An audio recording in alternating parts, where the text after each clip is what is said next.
Today we're going to check out the Pinal County Sheriff's Office YouTube channel, and in particular, Fridays with Frank. I haven't seen any of these videos that I'm about to show you, and we're going to see them together and see what we can learn about living free, staying free, and how many people stupidly talk to the police. Let's roll the tape.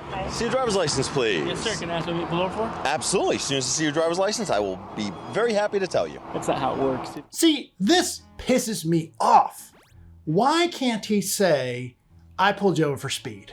A lot of people have no idea why they're being stopped, and they get defensive. He asked for your driver's license and registration, fair enough. The driver asked a very simple question, can you tell me why I'm being pulled over? And Deputy Frank says, well, I'll tell you as soon as you do what I told you to do.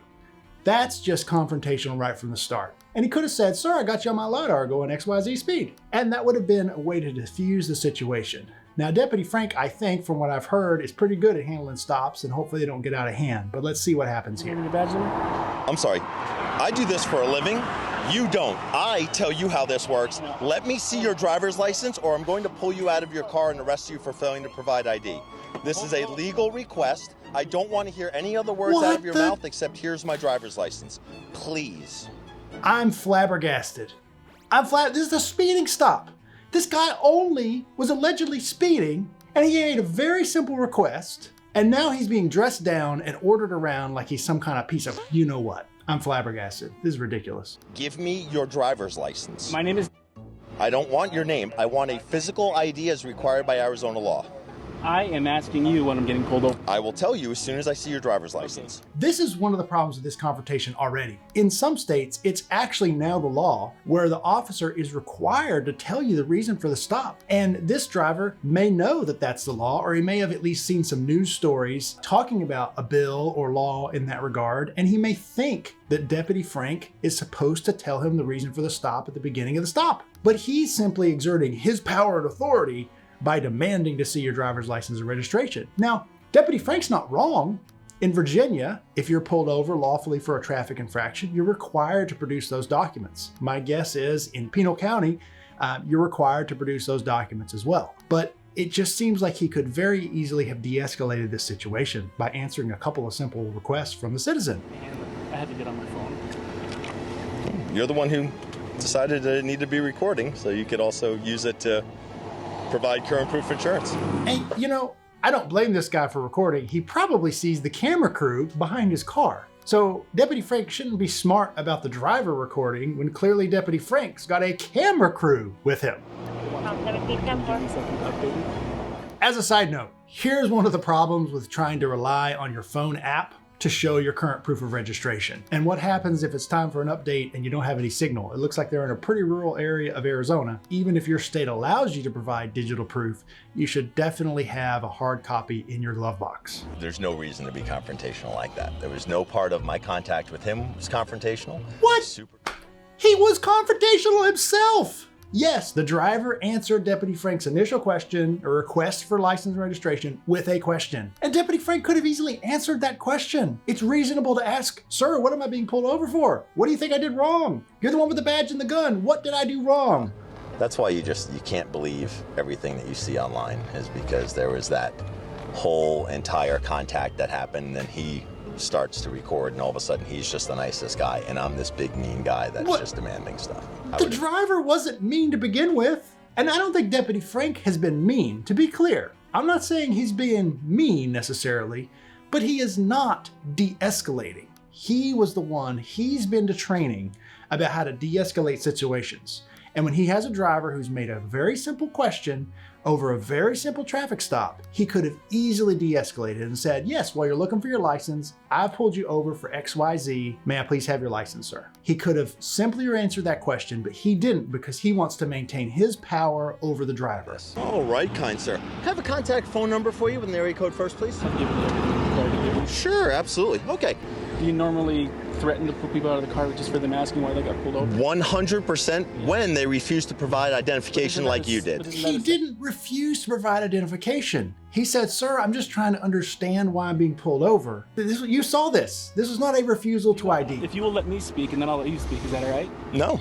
You don't want to let me speak? No. Okay. No, I'm not here for a back and forth. Well, This why isn't not? I If talk it's and a you civil talk. Conversation, you can't, It is, absolutely it is. Normally, per the civil rights, per Fourth This has Amendment, nothing to do it with civil definitely does. rights. Per the Fourth Amendment of the Constitution of the Every interaction between you and a man carrying a badge and a gun who has handcuffs and the authority to throw you in a cage has everything to do with civil rights. Now, Deputy Frank could take a minute here to de-escalate the situation and say, sir, I'm sorry we got off on a bad foot. Let's back up. And do you have a quick question? I can take a second to try to help you understand what the law is. If the law in Arizona, and I have not researched this yet, if the law in Arizona says that if you're pulled over, you have to provide an ID or it's a class 2 misdemeanor. It looks like they put that on the screen and that seems to be the law, but there's a bunch of ellipses, so they've eliminated some stuff. If that's the law, as it is in Virginia, Deputy Frank could have said, sir, let me explain your duty in our state if you get pulled over. Here's how it works. And if you have any other questions, here's my supervisor's phone number. And all he's doing is just being confrontational at this point, saying this is not about civil rights, and in fact is about civil rights. Aren't you supposed to tell me why you're pulling me over? Absolutely. There is absolutely no requirement for me to tell you. And see, this is exactly what I was saying at the beginning. This gentleman thinks that the officer's required to tell him the reason for the stop. And Deputy Frank could politely try to de-escalate and explain that that's not the law, sir. That I don't have to tell you, I normally do once I have your driver's license, and we got off on the wrong foot. And just so you know, my sergeant is Sergeant Erickson. He's the person that you're going to... Thanks for putting your window up. They say they don't want to talk to me anymore. The title of this video is Pulpit of Misknowledge. I wonder how condescending Frank's going to be to this guy. Any reason you're videoing me there? Does that bother you? Not at all. I wish this guy would say, is there any reason you've got a camera crew behind me, sir? Incorrect. What'd you pull me over for? Well, you passed me at 15 miles an hour above the posted speed limit, 60 miles an hour in a posted 45. I'm actually kind of shocked that a deputy pulled anybody over for going just 15 over the limit. We don't see that around here very often. I don't know. I'm impressed with Deputy Frank actually trying to enforce the speed limit. Yeah, I know I'm not going to get any breaks because I'm recording you and this is... Oh, no. I'm being a member of the traffic unit. It is my job to issue citations. Everybody goes 60 down this road. First of all, he's right that if you hold your cell phone camera up in the deputy's face at the driver window when he's trying to do his job and enforce the law, it's not the right tone for a traffic stop. I would frankly never recommend that you do that because most deputies are going to take that as confrontational, and it is unusual. I've watched many dash cam videos from my own clients dealing with their own traffic stops, and I don't think I've ever seen a single one pull out their own video. It might be better if you hit record on your phone and set your phone beside you so you're at least going to record audio of what happens. That might be the better approach. It's less confrontational. But secondly, the deputy's probably right, actually, that he's the part of the traffic unit. Around here, the traffic details issue a lot of tickets. However, they do have discretion. But now the guy's kind of argumentative, and he's saying everybody goes 60 down this road, as in I'm not doing anything that nobody else does, but the deputy's already said that he was passing people. So now we do have kind of an argumentative situation, which is never good to argue with the police. Deputy Frank clearly is intent on giving a ticket here, and arguing is just going to escalate things further. Everybody goes 60 and nobody ever gets pulled over for this. Okay, I feel like that's a pretty gross generalization spoken from a pulpit of misknowledge. Cops go 60.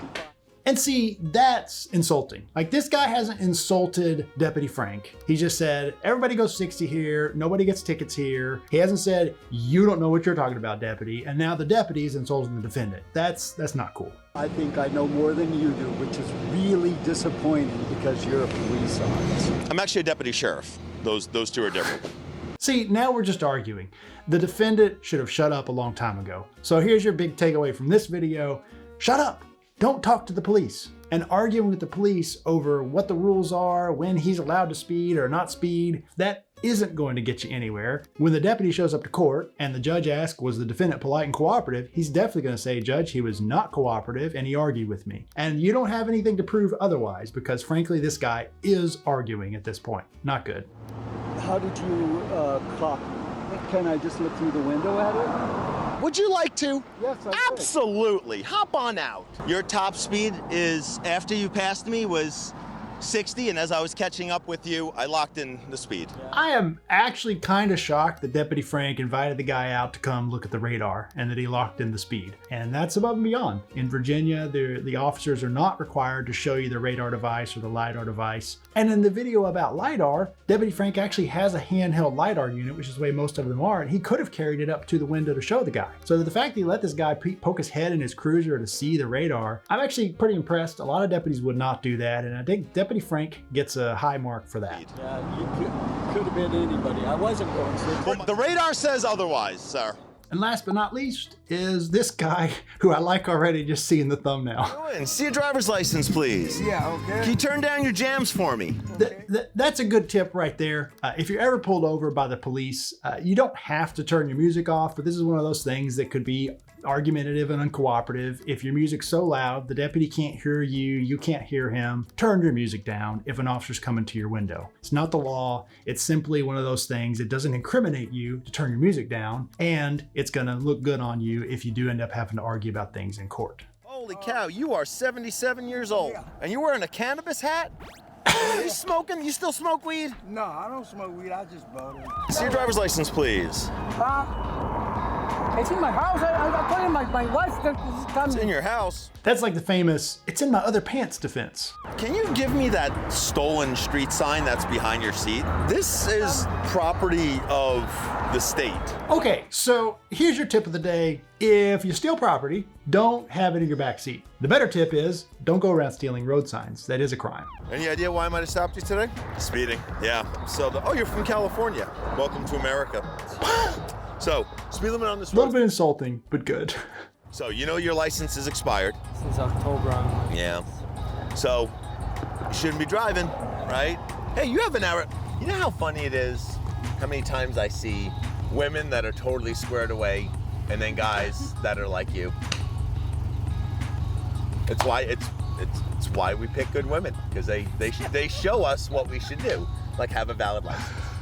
You know how often I see that? I have a man who is charged with a DUI. His wife or girlfriend is in the driver's seat. She is sober, or at least plenty sober enough to drive, maybe had a drink, blows like a .02 on the preliminary breath test, and my male client gets arrested for DUI. If your stuff's not squared away or you're not sober, let your lady drive. Or better yet, call both of you an Uber. And all of us decent men, we do rely on a very strong, squared away woman to keep us in check. If you guys could switch so that we can be legal when we leave here. I can take a picture with you. No, man, I love pictures. Great way to start the year. That's amazing. For specific, concrete tips about how to handle a police roadblock, check out this next video. I'll see you over there. And remember, don't talk to the police.